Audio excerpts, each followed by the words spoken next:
4월 셋째 주 예배를 하나님께 올려드리도록 하시겠습니다.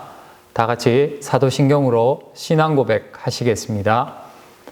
전능하사 천지를 만드신 하나님 아버지를 내가 믿사오며 그 외아들 우리 주 예수 그리스도를 믿사오니 이는 성령으로 잉태하사 동정녀 마리아에게 나시고 본디오 빌라도에게 고난을 받으사 십자가에 못 박혀 죽으시고 장사한 지 사흘 만에 죽은 자 가운데서 다시 살아나시며 하늘에 오르사 전능하신 하나님 우편에 앉아 계시다가 저리로서 산자와 죽은 자를 심판하러 오시리라. 성령을 믿사오며 거룩한 공예와 성도가 서로 교통하는 것과 죄를 사하여 주시는 것과 몸이 다시 사는 것과 영원히 사는 것을 믿사옵나이다. 아멘. 다 같이 90장으로 하나님께 영광 올려드리도록 하시겠습니다. 주 예수 내가 알기 전 날 먼저 사랑했네. 그 크신 사랑 나타나 내 영혼 거듭났네. 주 내 맘에 늘 계시고 나 주의 안에 있어 저 포도 비유 같으니 참 좋은 나의 친구. 내 친구 되신 예수님 날 구원하시려고 그 귀한 몸을 버리사 내 죄를 대속했네. 나 주님을 늘 믿으며 그 손을 의지하고 내 몸과 마음을 바쳐서 끝까지 충성하리. 내 진실하신 친구여 큰 은혜 내려주사 날 항상 보호하시고 내 방패 되옵소서. 그 풍성한 참 사랑을 네 능히 끊을 소냐. 날 구원하신 예수는 참 좋은 나의 친구. 다 같이 기도하도록 하시겠습니다. 창조하시고 다스리시고 주관하시는 만유의 하나님, 능력의 하나님, 지존하신 하나님께 감사 찬송 영광을 올려드립니다. 오늘도 우리에게 호흡을 주시고 비록 함께 할 수는 없지만 있는 자리에서 주님께 영광 올려드리게 함을 감사드립니다.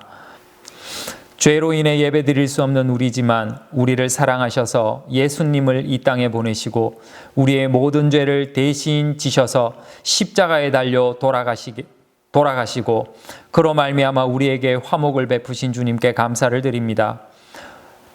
또 주님께서 부활하셔서 비록 우리의 육신은 쇠할지라도 우리에게 영원한 생명을 허락하심으로 인해 감사드립니다. 주님의 보혈로 우리의 모든 죄가 씻겨졌으니 날마다 주님의 모습을 닮아 거룩한 삶을 살아가는 우리가 되게 하시고 우리가 약할 때 성령께서 힘주시고 도우셔서 믿음의 길을 날마다 걸어갈 수 있도록 인도하여 주시옵소서.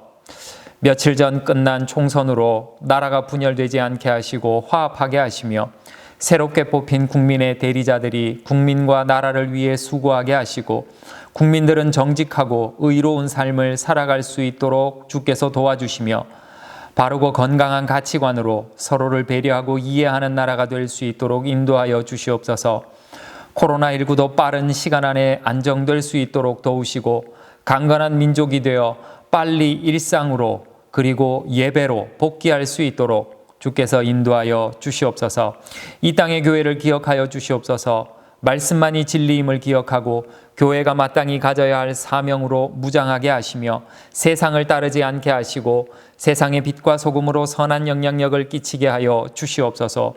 교회가 교회다워지게 하여 주시옵소서. 성도가 성도다워지게 하여 주시옵소서. 세상의 냄새를 내는 것이 아니라 거룩한 향기, 의로운 향기, 말씀의 향기, 생명의 향기를 내는 성도가 되게 하시고 특별히 성광의 모든 성도님들을 강건하게 하사 날마다 힘주시고 능력 주셔서 매일을 그리스도인으로 세상에서 생명을 전하는 자로 복음의 증인으로 살게 하여 주시옵소서. 비록 온라인으로 예배를 드려 서로의 면면을 볼 수는 없지만 서로를 더욱 사랑하고 아끼고 이해하고 배려하는 성도님들이 되게 하여 주시고 육신의 모든 연약한 것이 떠나가고 주님의 힘을 덧입어 매일이 은혜의 날이 되게 하여 주시옵소서. 이 예배를 통해 주님 홀로 영광받아 주시옵시고 그리고 이 예배 가운데 참여한 우리 사랑하는 모든 성도님들을 강건케 하여 주시며 회복시켜 주시고 그 가운데 날마다 하나님의 사랑과 하나님의 능력을 더하여 주셔서 주님 전을 사모하고 주님께 날마다 나아가기를 힘쓰는 복된 삶을 살아가기로 결심하는 우리 사랑하는 모든 성도님들 되게 하여 주시옵소서. 이 시간 주님 함께하여 주실 줄 믿사옵고 이 모든 영광 부활하신 우리 주 예수 그리스도의 이름으로 기도드리옵나이다. 아멘. 다 같이 우리 하나님 말씀 보도록 하시겠습니다. 하나님 말씀은 사도행전 15장 36절에서 41절까지 말씀입니다. 다 같이 계신 곳에서 한 목소리로 하나님의 말씀을 받들어 읽어보도록 하겠습니다. 사도행전 15장 36절입니다. 며칠 후에 바울이 바나바더러 말하되 우리가 주의 말씀을 전한 각 성으로 다시 가서 형제들이 어떠한가 방문하자 하고 바나바는 마가라 하는 요한도 데리고 가고자 하나 바울은 밤빌리아에서 자기들을 떠나 함께 일하러 가지 아니한 자를 데리고 가는 것이 옳지 않다 하여 서로 심히 다투어 피차 갈라서니 바나바는 마가를 데리고 배 타고 구브로로 가고 바울은 실라를 택한 후에 형제들에게 주의 은혜의 부탁함을 받고 떠나 수리아와 길리기아로 다니며 교회들을 견고하게 하니라. 아멘. 우리 이 시간 특송 있도록 하겠습니다. 안녕하세요.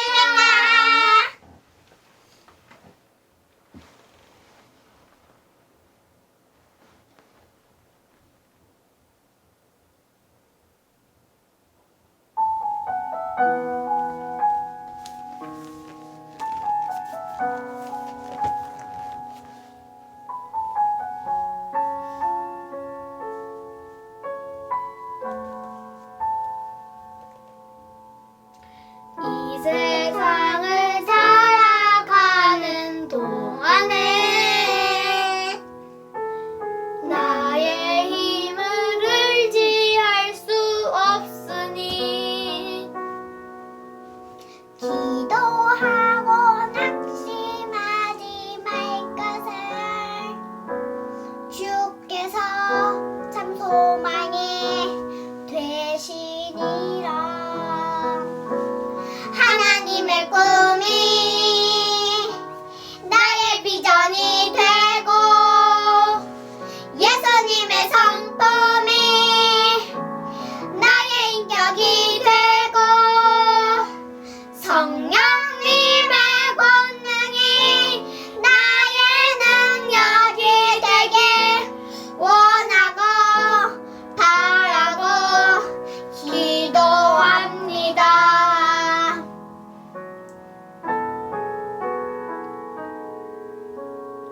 이 세상을 살아가는 동안에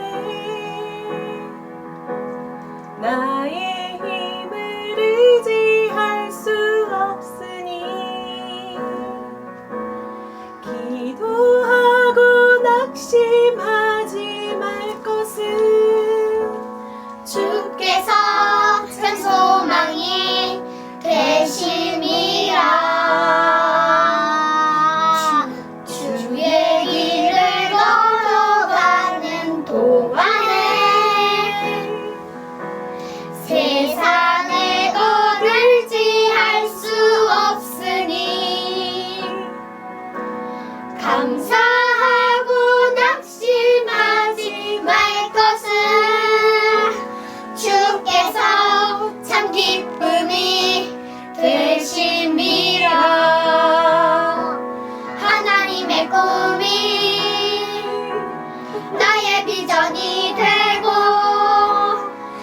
예수님의 성품이 나의 인격이 되고 성령님의 권능이 나의 능력이 되길 원하고 바라고 기도합니다.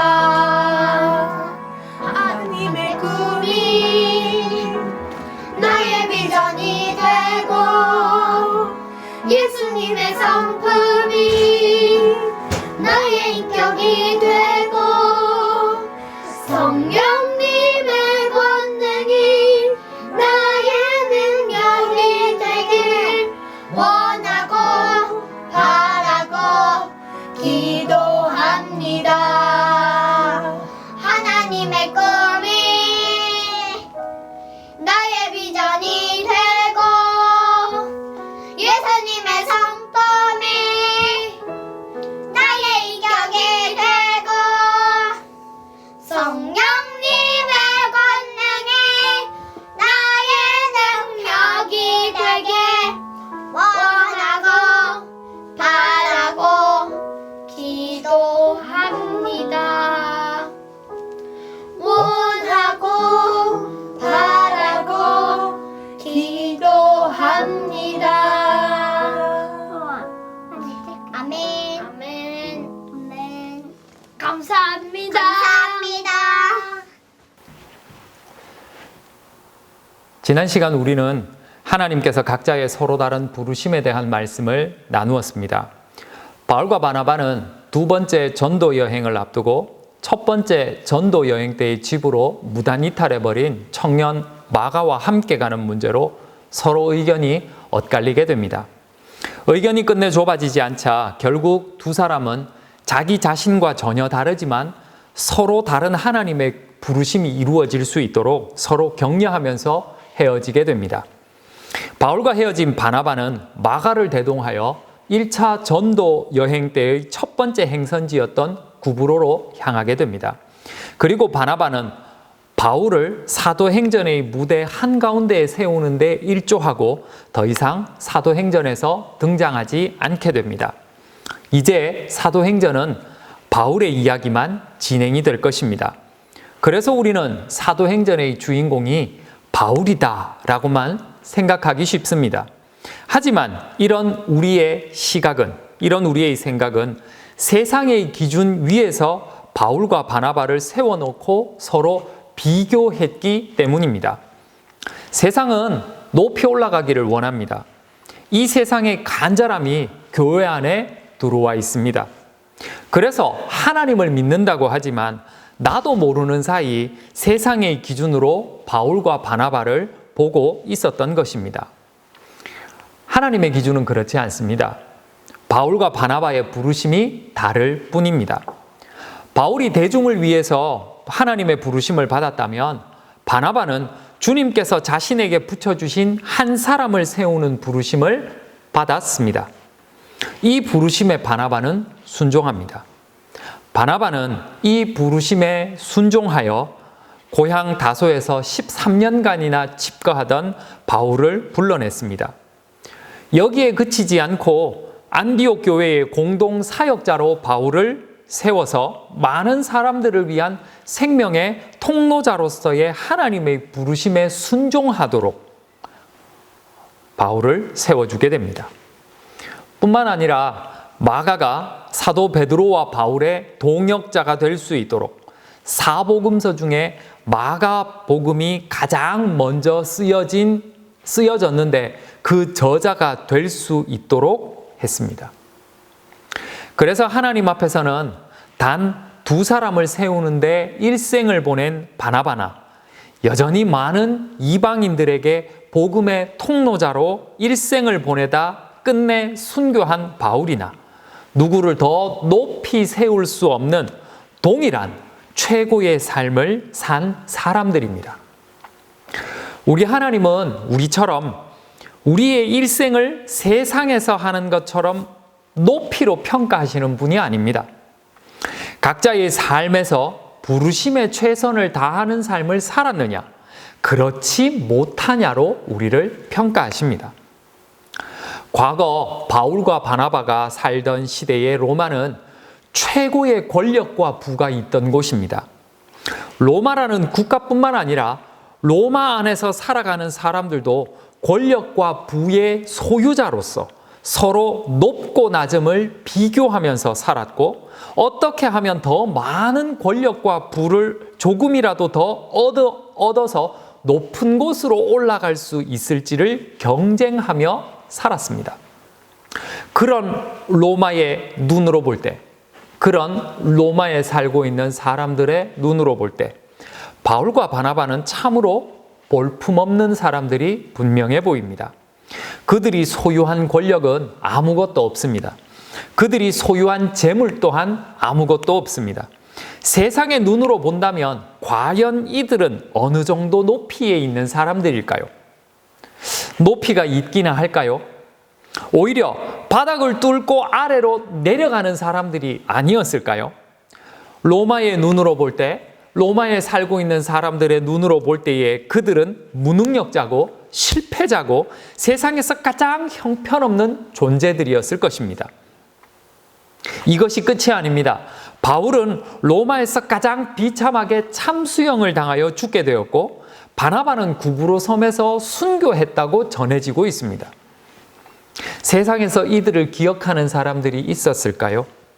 있다 한들 그 평가는 형편없었을 것이며 비참한 인생이었다고 기억하지 않았을까요? 절기상 부활절을 우리가 지난주에 보냈습니다.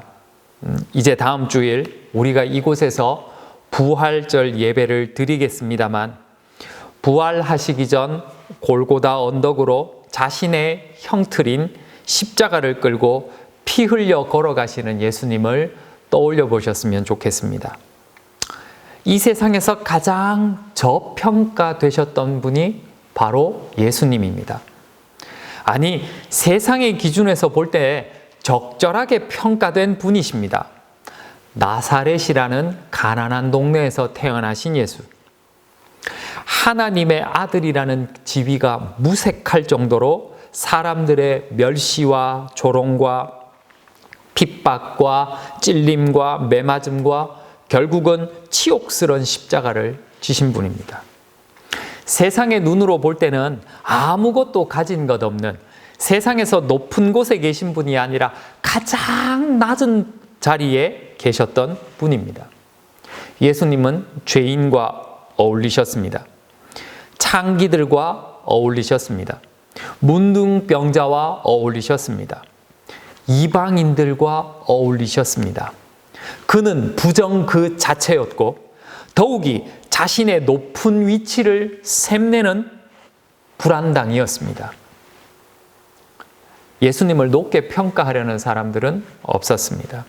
더욱이 이 낮은 곳에 계신 주님이 세상의 높은 위치에 있는 사람들, 권력을 가지고 명예와 부를 가진 사람들이 그를 신성 모독자로 평가하여 죽음으로 몰아넣었을 때 힘 한 번 제대로 써보지 못하고 비참하게 죽으신 분입니다. 그러니 세상의 눈으로 볼 때 그를 높게 보는 것이 오히려 이상하지요. 이 세상의 눈이 예수님을 죽음으로 몰아넣었던 그들에게 있었고, 오늘 우리에게도 있습니다.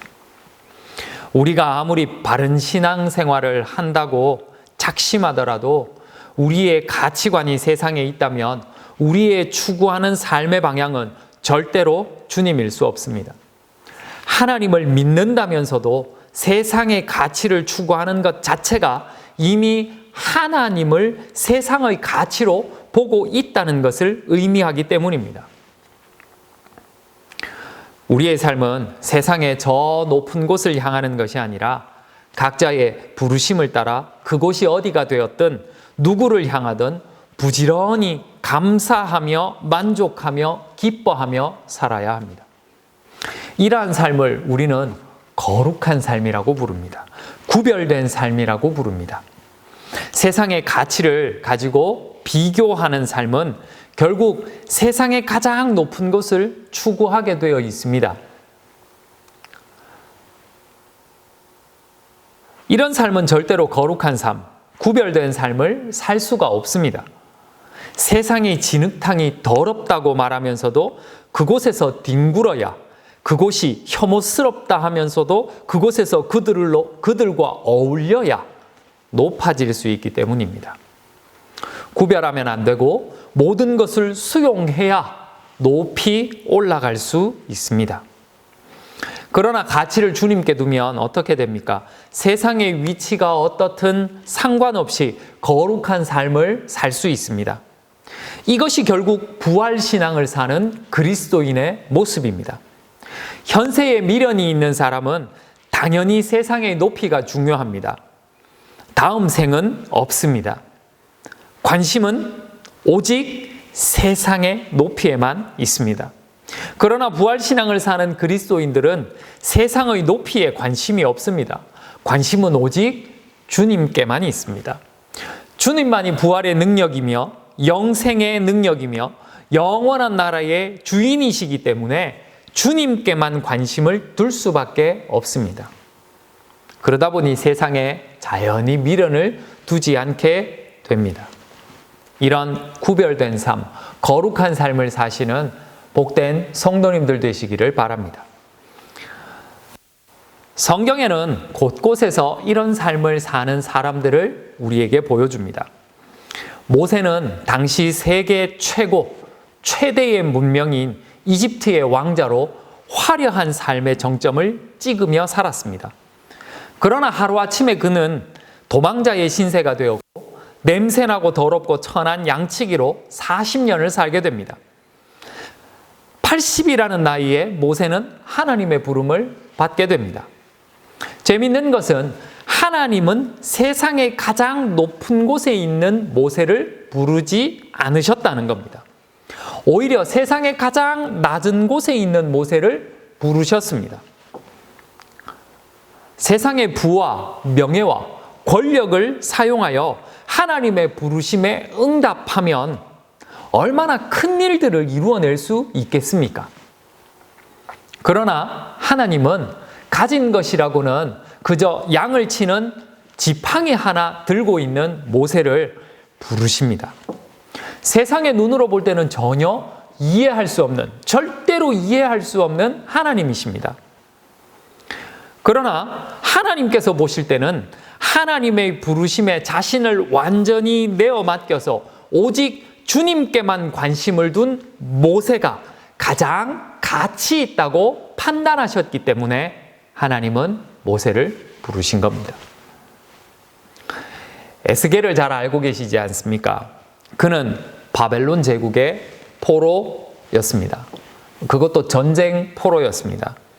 그는 그발 강가에서 유대인 포로들과 함께 생활하게 됩니다. 전쟁 포로의 신분과 그리고 전쟁 포로의 신분으로 살아가는 그의 모습을 한번 생각해 보십시오. 상상해 보십시오. 그는 세상에서 가장 낮은 자리에 있던 사람입니다. 가장 낮은 위치에 있던 사람이었습니다. 다니엘도 바벨론의 전쟁 포로가 됩니다. 하지만 에스겔과 달리 그는 선택받았습니다. 당시 최대의 문명인 바벨론에 의해 그는 길러지게 됩니다. 바벨론의 총리가 되기도 했습니다. 무려 4명의 왕을 모시면서 암투가 가득하고 자신의 목숨을 빼앗으려는 사람들이 호시탐탐 기회를 엿보는 그런 위급하고 위험한 상황 속에서 그 자리를 곤고하게 지켜냈습니다. 세상의 관점에서 볼 때 그는 최고의 높은 곳에 있던 사람이었습니다. 그러나 하나님은 다니엘만을 부르시지 않았습니다. 에스겔만을 부르지 않으셨습니다. 하나님은 이 두 사람을 다 부르셨습니다. 세상에서 시궁창 같은 인생을 살기에 그를 수치스러워 하시고 그를 천하게 여기시며 에스겔을 부르시지 않은 것이 아니라 가장 높은 곳에 있기 때문에 그를 귀하게 여기고 그를 좋게 여기셔서 그를 하나님께서 다니엘을 부르신 것이 아니라 하나님은 그 두 사람을 다 부르신 것입니다. 하나님의 관점에서 볼 때는 에스겔과 다니엘이 하나님만 바라보고 살았기에 그들을 부르셨고 그들을 통해 하나님을 드러내신 것입니다. 즉 하나님은 우리와 기준이 다르신 분입니다. 주님은 그릇으로 우리를 어떻게 보는지 말씀하고 계십니다. 디모데후서 2장 20절과 21절을 보면 큰 집이 등장하고, 예수님의 비유로 큰 집이 등장하고 그 큰 집 안에 여러 그릇들을 이야기하고 계십니다. 어떤 그릇이 나오는가 하면 금그릇이 나오고요, 은그릇이 나오고요, 나무그릇이 나오고요, 질그릇이 나옵니다. 그런데 이 그릇들이 순서대로 나옵니다. 금, 은, 나무, 질. 이 네 개의 그릇들이 순서대로 이렇게 놓여져 있는데, 우리가 일반적으로 생각할 때 가장 귀한 그릇이 무엇입니까? 당연히 금그릇이라고 우리는 생각합니다. 그래서 성경도 그 순서대로 가장 귀한 금그릇을 첫 번째 두고 이야기합니다. 그리고 가장 천한 그릇을 질그릇이라고 성경도 말하고 있습니다. 당시 모든 사람들이 그렇게 여기는 것을 당연하게 생각했습니다. 그런데 주님은 그 뒤에 충격적인 말씀을 하고 계십니다. 금그릇이 귀하게 쓰이고 질그릇이 천하게 쓰인다고 말씀하지 않으십니다. 그러면서 어떤 그릇은 귀하게, 어떤 것은 천하게 쓴다고 말씀하고 계십니다. 즉 금그릇이 귀하게도 천하게도 쓰일 수 있고, 그리고 질그릇이 천하게도 쓰일 수 있고 귀하게도 쓰일 수 있다고 말씀하십니다. 그럼 도대체 그 기준이 뭐냐? 금이기 때문에 귀한 것이고 질그릇이기 때문에 흙이기 때문에 천한 것이 아니라, 하나님께서는 그 기준을 다른 것으로 본다는 거죠. 그 기준이 뭔가 하면 이러한 것들로부터 자신을 깨끗하게 해야 한다라고 말씀하시는 것으로 보아, 깨끗한 그릇이면 질그릇도 귀하게 쓰일 수 있고, 깨끗하지 못한 그릇이면 금그릇이라 하더라도 천하게 쓰일 수 있다고 말씀하고 있는 것입니다. 이것을 우리에게 적용을 한번 해보면 이렇습니다. 나 자신을 거룩하게 구별하면 세상에서 가장 낮은 위치에 있는 나라도 하나님은 귀하게 우리를 부르실 수가 있고, 그리고 거룩하게 구별되지 못하면 아무리 내가 높은 위치에 있더라도 귀하게 쓰일 수 없다라고 우리는 적용할 수가 있습니다. 세상은 여전히 높아지는 것에 집중하고 있습니다. 높아지기 위해서 부단히 노력하고 있습니다. 기어이 줄을 세우고 1등부터 꼴찌까지 명확하게 합니다. 그리고 1등 쪽으로 가야 한다고 우리에게 가르칩니다. 정직을 가르치고 양보와 배려를 가르치지만 높은 순위를 위해서는 이 모든 것들을 버리라고 가르칩니다. 그러나 하나님은 우리에게 세상의 높은 곳을 추구하라고 가르치시지 않으시고 거룩하라 가르치십니다. 그리고 거룩함으로 세상에서 각자의 부르심에 최선을 다하라고 가르치십니다. 이 부르심에 최선을 다하기 위해 우리는 날마다 거룩하기 위해 애써야 합니다. 여기에 우리는 한 가지 의문이 듭니다. 과연 그렇게 살아가면 이 치열한 경쟁 사회 속에서 우리는 인생을 제대로 살 수 있을까? 동시에 부르심에도 순종할 수 있고 그 부르심을 끝까지 유지할 수 있을까? 하는 의문이 듭니다. 이 질문에 대한 대답은 하나밖에 없습니다. 믿음입니다. 우리가 세상의 기준으로 모든 사람들의 순위를 매기고 높아지기 위해 사는 것이 아니라 주님의 부르심을 따라 각자의 자신의 삶을 거룩하게 하며 순종하는 것이 그리스도인입니다. 우리가 하나님을 믿지 않는다면 이런 삶을 살 필요가 없습니다. 생각할 필요도 없습니다. 그러나 우리가 하나님을 믿기 때문에, 부활의 생을 믿기 때문에, 영원한 생을 하나님의 나라에서 살 것을 믿기 때문에 비록 우리가 세상에서는 싸구려 질그릇처럼 보일지라도 하나님께서 우리의 삶을 책임져 주시고 또 귀하게 쓰일 것을 우리는 믿어야 합니다.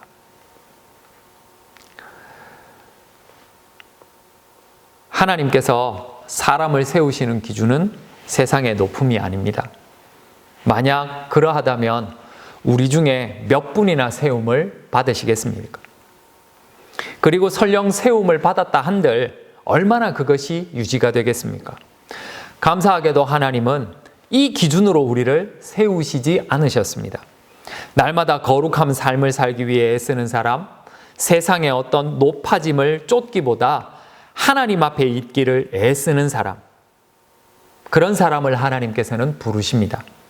그리고 그런 삶을 살 때에 그 사람은 온전한 부르심에 순종하게 되고 자신을 통하여 하나님의 나라가 넓어지고 사람들이 주님 앞으로 돌아오게 하는 생명의 통로자가 됩니다. 사랑하는 성도님,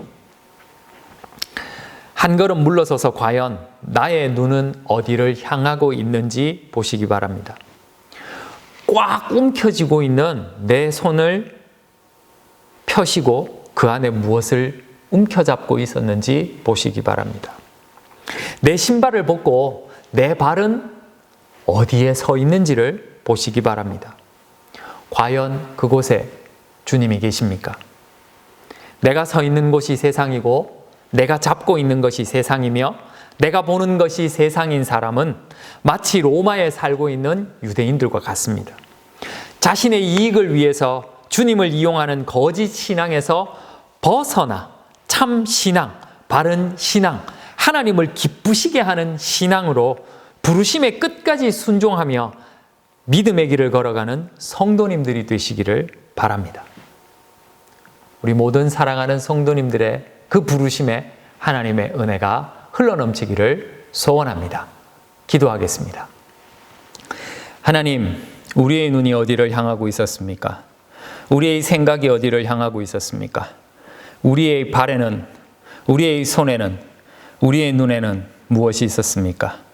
하나님, 하나님을 쫓아 날마다 살아가는 하나님의 부르심에 날마다 순종하며 살아가는 우리가 되게 하여 주시고 믿음으로 끝까지 그 길을 걸어가는 우리가 될 수 있도록 인도하여 주시옵소서.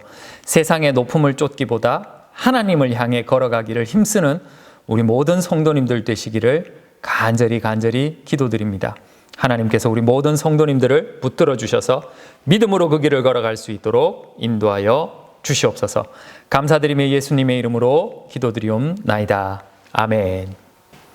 찬송가 357장 찬송하시면서 주님께 영광 올려드리고 또 온라인으로 헌금하실 분들은 헌금하시는 시간 가지도록 하겠습니다. 357장입니다. 주 믿는 사람 일어나 다 힘을 합하여 이 세상 모든 마귀를 다 쳐서 멸하세. 저 앞에 오는 적군을 다 싸워 이겨라. 주 예수 믿는 힘으로 온 세상 이기네. 믿음이 이기네. 믿음이 이기네. 주 예수를 믿음이 온 세상 이기네. 온 인류 마귀 괴휼로 큰 죄에 빠지니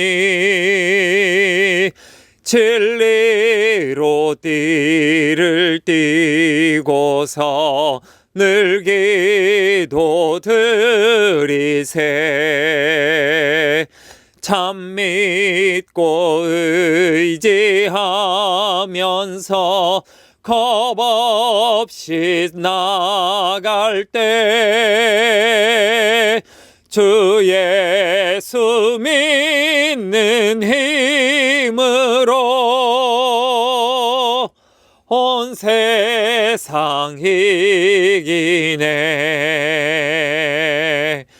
믿음이 이기네. 믿음이 이기네. 주 예수를 믿음이 온 세상 이기네. 끝까지 이긴 자에게 흰 옷을 입히고 또 영생 복을 주시니 참 기쁜 일일세. 이 어두운 세상 지나서 저 천성 가도록 주 예수 믿는 힘으로 온 세상 이기네. 믿음이 이기네. 믿음이 이기네. 주 예수를 믿음이 온 세상 이기네.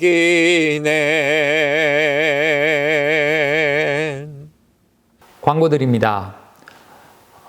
다음 주일은 부활절 예배로 이곳에서 드려지게 됩니다. 이미 부활절은 지났지만 부활 감사 예배로 드리기에 주님의 생명을 마음속에 가득 담고 오실 수 있었으면 합니다. 다른 광고는 김호식 목사님께서 교회 단체 SNS방에 올려주실 터이니 참고하시면 되겠습니다. 계신 곳에서 건강하시고 평안히 계시다 다음 주에 뵙도록 하겠습니다. 그러면 제가 축도하고 예배를 마치겠습니다. 이제는 우리 주 예수 그리스도의 은혜와 하나님 아버지의 극진하신 사랑하심과 성령 하나님의 위로 교통하심의 은혜가 세상의 높아짐이 주님의 도구가 되는 기준이 아니라 거룩과 구별됨이 주님의 도구가 됨을 알고 주님을 닮기에 힘쓰겠습니다. 세상에 미련을 두는 것이 아니라 하나님 나라를 마음에 품고 살겠습니다. 고백하는 모든 사랑하는 성도님들과 이 교회와 그리고 지역과 민족 가운데 영원히 함께 하시기를 간절히 축원하옵나이다. 아멘.